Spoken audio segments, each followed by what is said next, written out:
Hello' everyone, welcome back to my নেডাৰ mini blog. সকলোলৈকে মোৰ তৰফৰ পৰা ভোগালী বিহুৰ আন্তৰিক শুভেচ্ছা জ্ঞাপন কৰিলোঁ।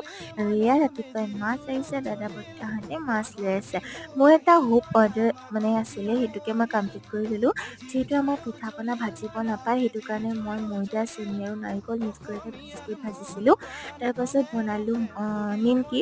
নিমকি মই ঘৰত জীৱনতে ফাৰ্ষ্ট টাইম বনাইছোঁ বুলি ক'ব লাগিব, কিন্তু যথেষ্ট ভাল হৈছিলে। মাহঁতে কৈছে যে ভাল হৈছে। তাৰ পাছত মই আবেলি সময়ত গ'লোঁ মাংস আনিবৰ কাৰণে। গ'লোঁ কিন্তু মাংসৰ দোকানত দেখিছেনে ভিৰ কিমান।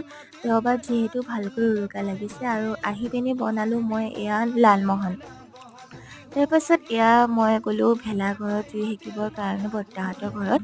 আৰু দেখিছেনে একদম ভেলাঘৰত টিভি চিভি ফিটিং কৰি দিছে। আহি পিনি খালোহি মাটন আৰু ভাত। এয়া ভিডিঅ'টো ভাল লাগিলে লাইক কমেণ্ট শ্বেয়াৰ এণ্ড চেনেলটো ছাবস্ক্ৰাইব কৰি দিব। বাই।